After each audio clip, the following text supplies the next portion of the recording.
أعوذ بالله من الشيطان الرجيم. بسم الله الرحمن الرحيم. الحمد لله الذي أنزل على عبده الكتاب ولم يجعل له عوجا قيما لينذر بأسا شديدا من لدنه ويبشر المؤمنين الذين يعملون الصالحات أن لهم أجرا حسنا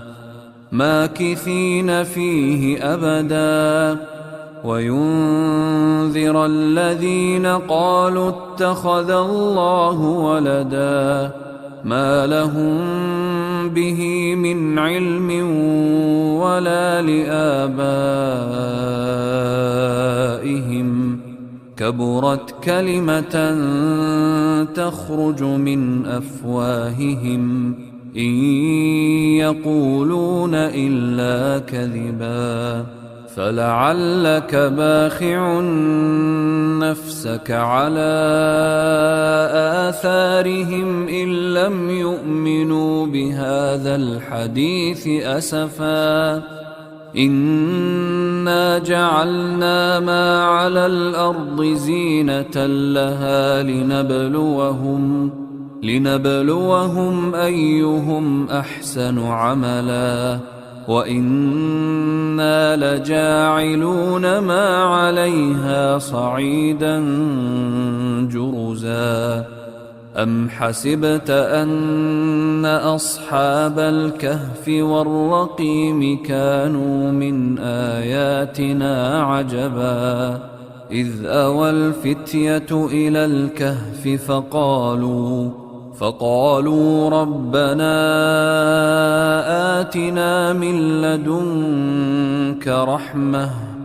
فقالوا ربنا آتنا من لدنك رحمة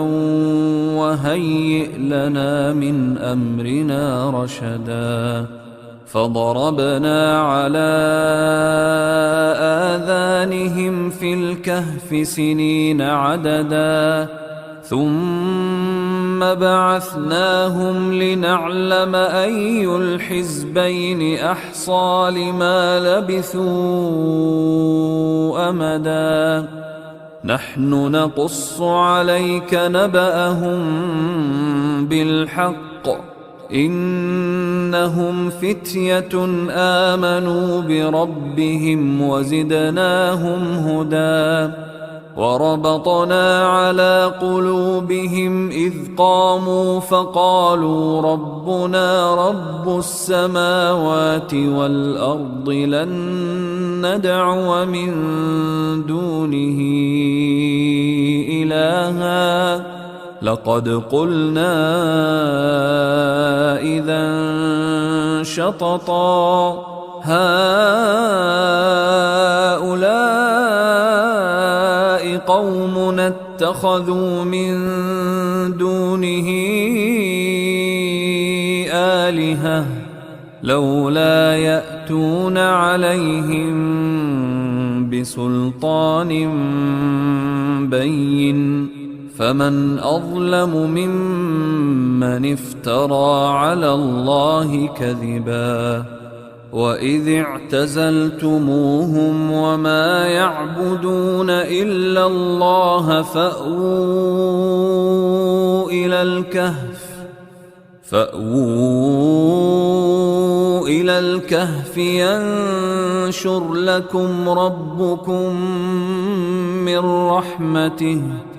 ينشر لكم ربكم من رحمته ويهيئ لكم من أمركم مرفقا وترى الشمس إذا طلعت تزاور عن كهفهم ذات اليمين وإذا غربت تقرضهم ذات الشمال وهم في فجوة منه ذلك من آيات الله من يهد الله فهو المهتد ومن يضلل فلن تجد له وليا مرشدا وتحسبهم أيقاظا وهم رقود ونقلبهم ذات اليمين وذات الشمال وكلبهم باسط ذراعيه بالوصيد لو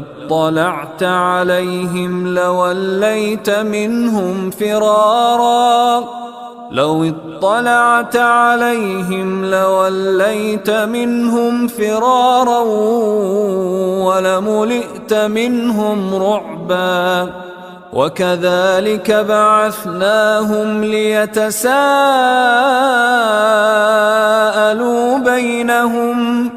قال قائل منهم كم لبثتم قالوا لبثنا يوما أو بعض يوم قالوا ربكم أعلم بما لبثتم فابعثوا أحدكم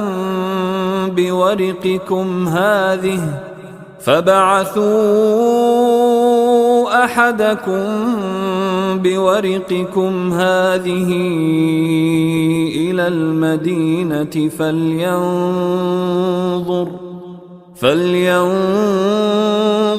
أيها أزكى طعاما فليأتكم برزق منه وليتلطف ولا يشعرن بكم أحدا إنهم إن يظهروا عليكم يرجموكم أو يعيدوكم في ملتهم ولن تفلحوا إذن أبدا وكذلك أعثرنا عليهم ليعلموا أن وعد الله حق وأن الساعة لا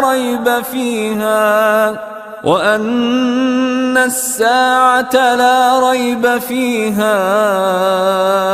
إذ يتنازعون بينهم أمرهم فقالوا ابنوا عليهم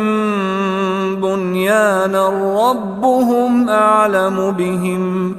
قال الذين غلبوا على أمرهم لنتخذن عليهم مسجدا سيقولون ثلاثة رابعهم كلبهم ويقولون خمسة سادسهم كلبهم رجما بالغيب ويقولون سبعة وثامنهم كلبهم قل ربي أعلم بعدتهم ما يعلمهم إلا قليل فلا تمار فيهم إلا مراء ظاهرا ولا تستفت فيهم منهم أحدا ولا تقولن لشيء إني فاعل ذلك غدا إلا أن يشاء الله واذكر ربك إذا نسيت وقل عسى أن يهديني ربي لأقرب من هذا رشدا ولبثوا في كهفهم 300 سنين وازدادوا 9 قل الله أعلم بما لبثوا له غيب السماوات والأرض أبصر به وأسمع ما لهم من دونه من ولي ولا يشرك في حكمه أحدا واتل ما أوحي إليك من كتاب ربك لا مبدل لكلماته ولن تجد من دونه ملتحدا واصبر نفسك مع الذين يدعون ربهم بالغداة والعشي يريدون وجهه ولا تعد عيناك عنهم تريد زينة الحياة الدنيا ولا تطع من أغفلنا قلبه عن ذكرنا واتبع هواه وكان أمره فرطا وقل الحق من ربكم فمن شاء فليؤمن ومن شاء فليكفر إنا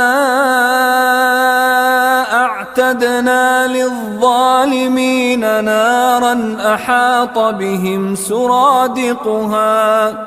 وإن يستغيثوا يغاثوا بماء كالمهل يشوي الوجوه بئس الشراب وساءت مرتفقا إن الذين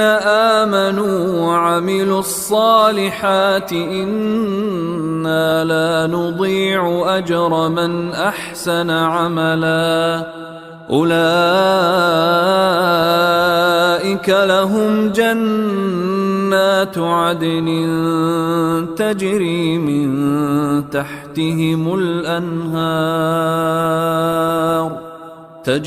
من تحتهم الأنهار يحلون فيها من أساور من ذهب ويلبسون ثيابا خضرا من سندس واستبرق متكئين فيها على الأرائك نعم الثواب وحسنت مرتفقا واضرب لهم مثلا الرجلين جعلنا لأحدهما جنتين من أعناب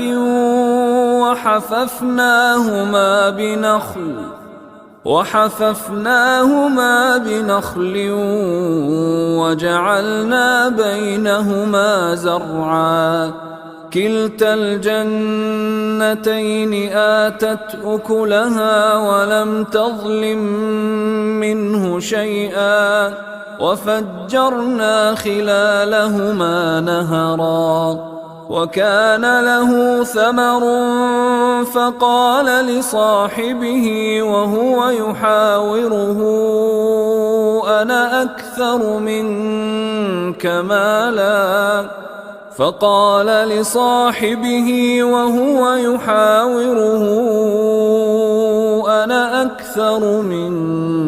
مالا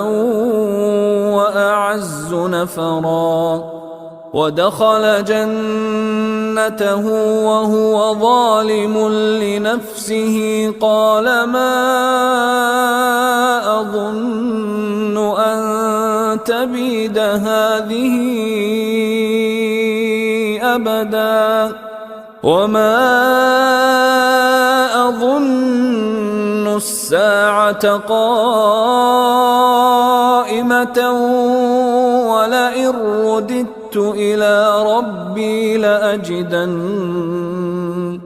ولئن رددت إلى ربي لأجدن خيرا منها منقلبا قال له صاحبه وهو يحاوره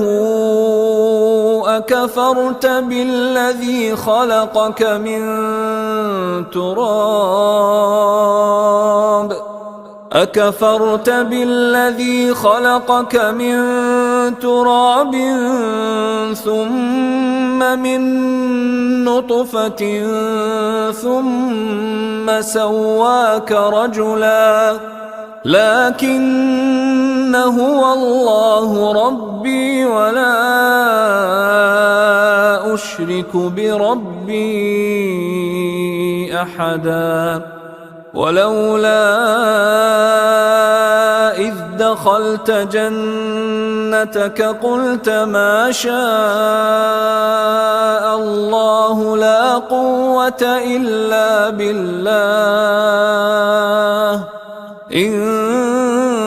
ترني أنا أقل منك مالا وولدا فعسى ربي أن يؤتيني خيرا من جنتك ويرسل عليها حسبانا من السماء فتصبح صعيدا زلقا أو يصبح ماؤها غورا فلن تستطيع له طلبا وأحيط بثمره فأصبح يقلب كفيه على ما أنفق فيها وهي خاوية على عروشها ويقول يا ليتني لم أشرك بربي أحدا ولم تكن له فئة ينصرونه من دون الله وما كان منتصرا هنالك الولاية لله الحق هو خير ثوابا وخير عقبا واضرب لهم مثل الحياة الدنيا كماء إن أنزلناه من السماء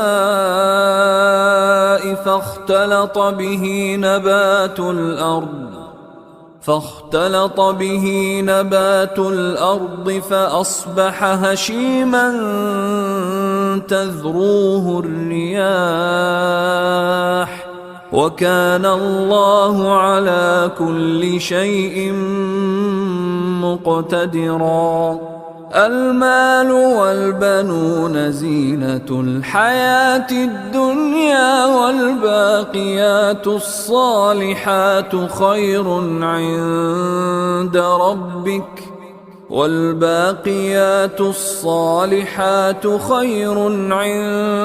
ربك ثوابا وخير أملا ويوم نسير الجبال وترى الأرض بارزة وحشرناهم فلم نغادر منهم أحدا وعرضوا على ربك صفا لقد جئتمونا كما خلقناكم أول مرة بل زعمتم أن لن نجعل لكم موعدا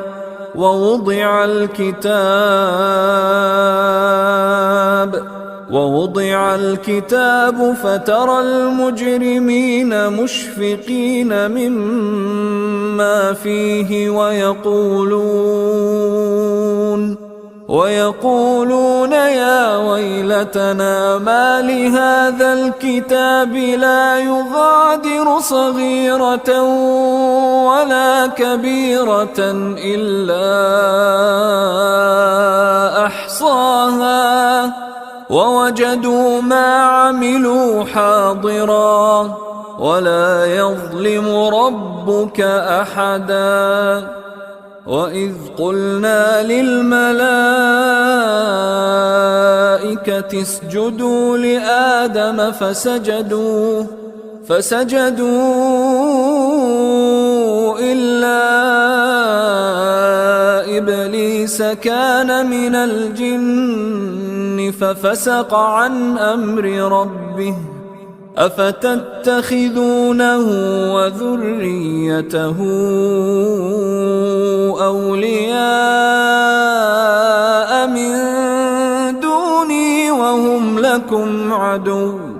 بئس للظالمين بدلا. ما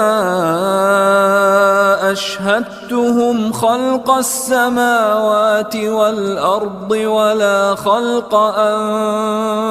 أنفسهم وما كنت متخذ المضلين عضدا. ويوم يقول نادوا شركائي الذين زعمتم فدعوهم فلم يستجيبوا لهم وجعلنا بينهم موبقا. ورأى المجرمون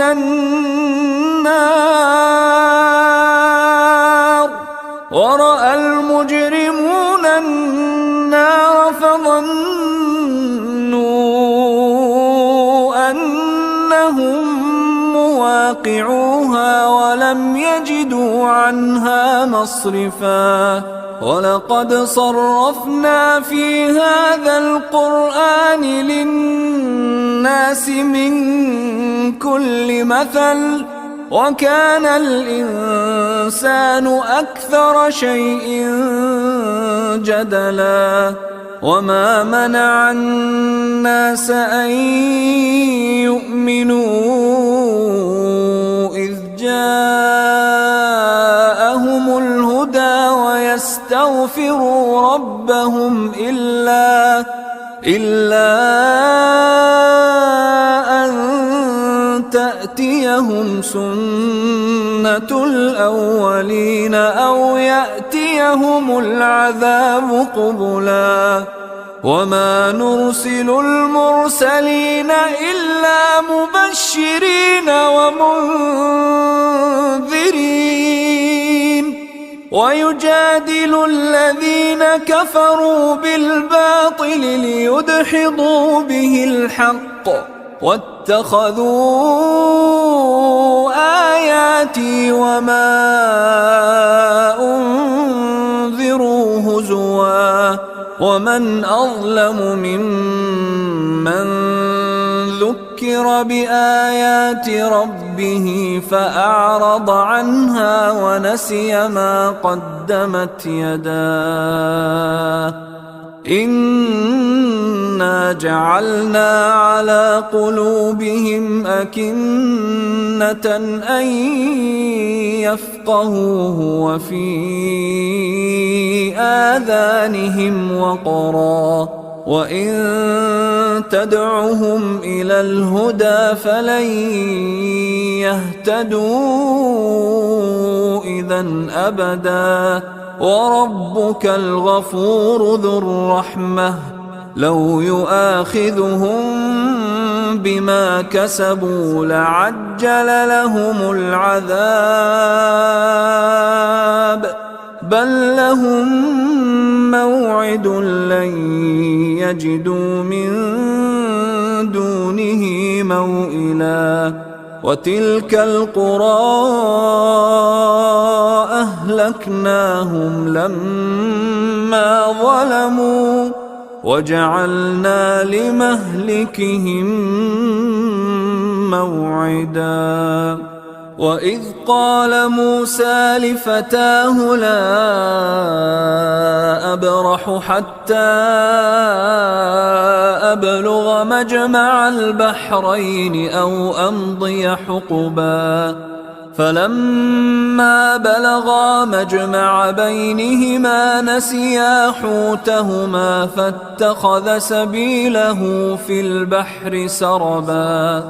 فلما جاوزا قال لفتاه آتنا غداءنا لقد لقينا من سفرنا هذا نصبا قال أرأيت إذ أوينا إلى الصخرة فإني نسيت الحوت وما أنسانيه إلا الشيطان أن أذكره واتخذ سبيله في البحر عجبا قال ذلك ما كنا نبغ فارتدا على آثارهما قصصا فوجدا عبدا من عبادنا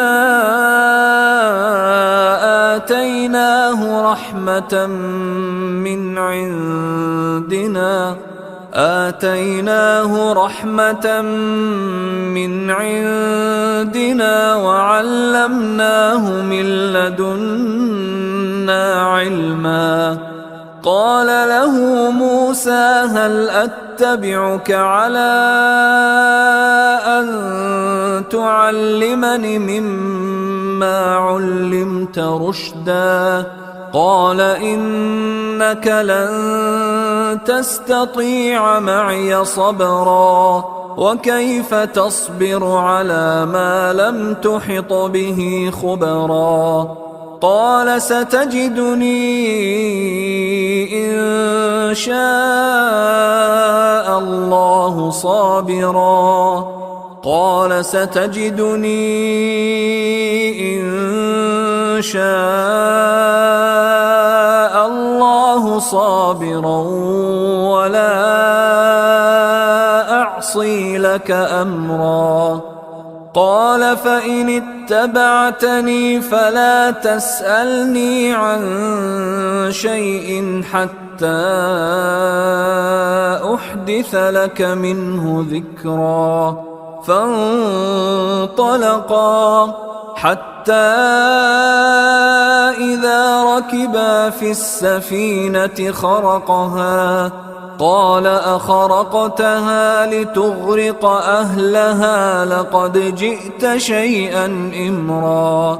قال ألم أقل إنك لن تستطيع معي صبرا قال لا تؤاخذني بما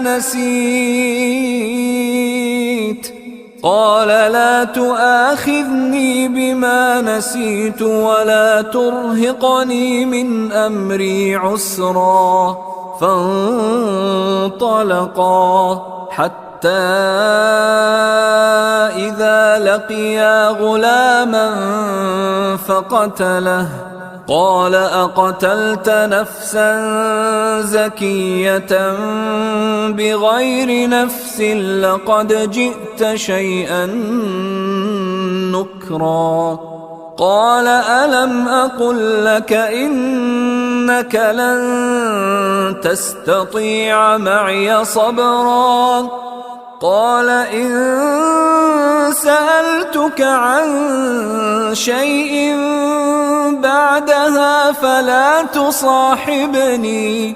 قد بلغت من لدني عذرا. فانطلقا حتى إذا أتيا أهل قرية استطعما أهلها فأبوا أن يضيفوهما فوجدا فيها جدارا يريد أن ينقض فأقامه. قال لو شئت لاتخذت عليه أجرا. قال هذا فراق بيني وبينك، سأنبئك بتأويل ما لم تستطع عليه صبرا. أما السفينة فكانت لمساكين يعملون في البحر فأردت أن أعيبها وكان وراءهم ملك يأخذ كل سفينة غصبا. وأما الغلام فكان أبواه مؤمنين فخشينا أن يرهقهما طغيانا وكفرا. فأردنا أن يبدلهما ربهما خيرا منه زكاة وأقرب رحما. وأما الجدار فكان لغلامين يتيمين في المدينة وكان تحته كنز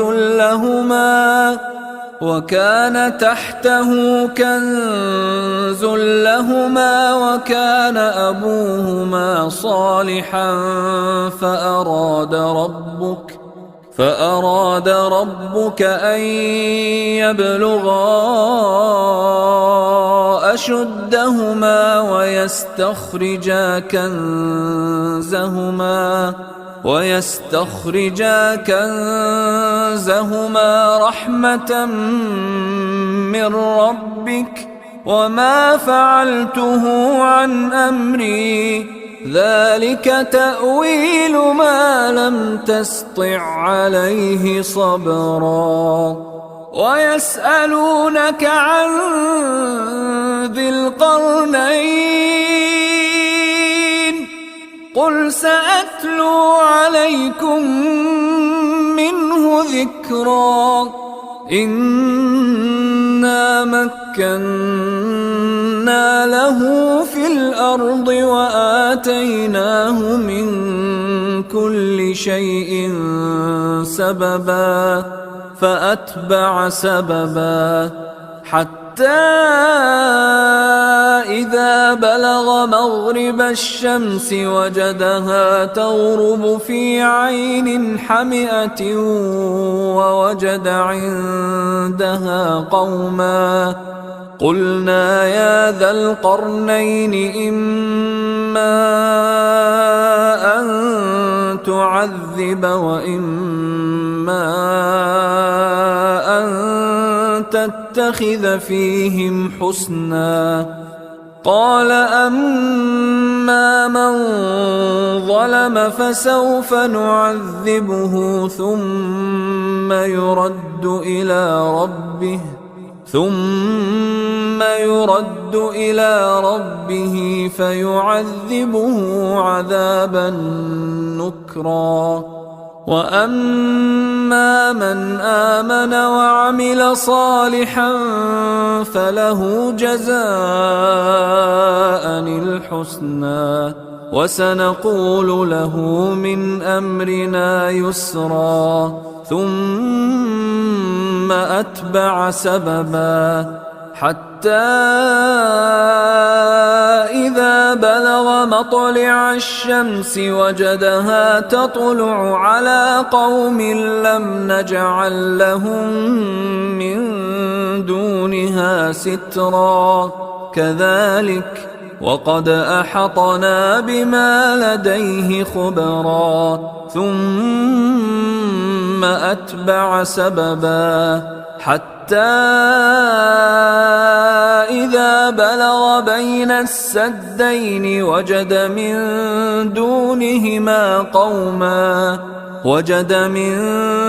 دونهما قوما لا يكادون يفقهون قولا قالوا يا ذا القرنين إن يأجوج ومأجوج مفسدون في الأرض فهل نجعل لك خرجا على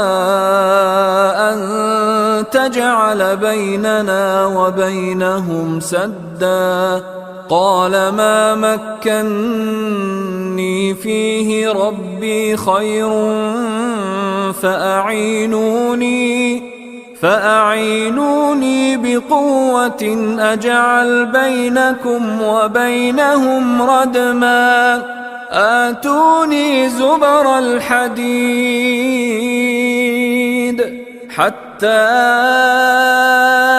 إذا ساوى بين الصدفين قال انفخوا حتى إذا جعله نارا قال آتوني أفرغ عليه قطرا فما استطاعوا أن يظهروه وما استطاعوا له نقبا قال هذا رحمة من ربي فإذا جاء وعد ربي جعله دكاء وكان وعد ربي حقا وتركنا بعضهم يومئذ يموج في بعض ونفخ في الصور فجمعناهم جمعا وعرضنا جهنم يومئذ للكافرين عرضا الذين كانت أعينهم في غطاء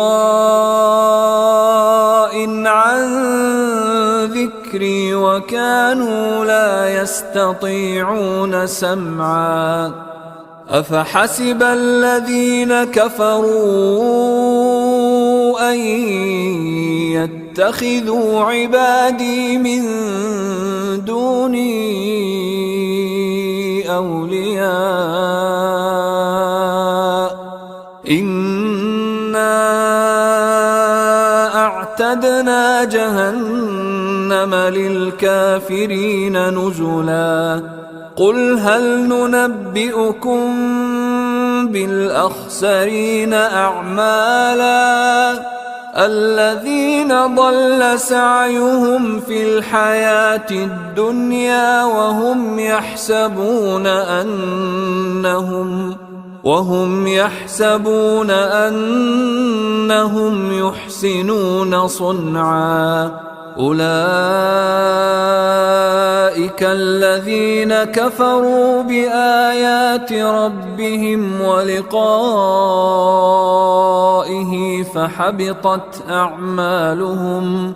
فحبطت أعمالهم فلا نقيم لهم يوم القيامة وزنا ذلك جزاؤهم جهنم بما كفروا واتخذوا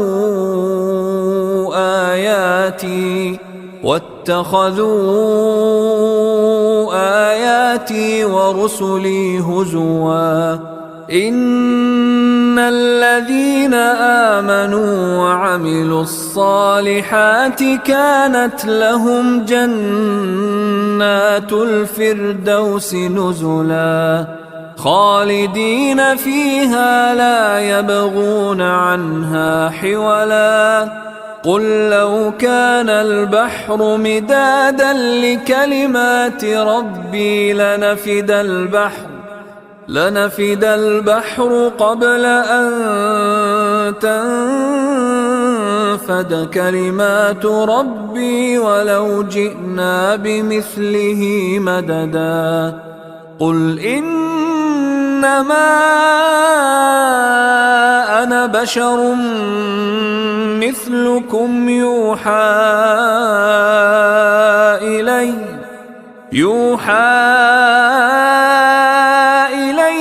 أنما إلهكم إله واحد فمن كان يرجو لقاء ربه فليعمل عملا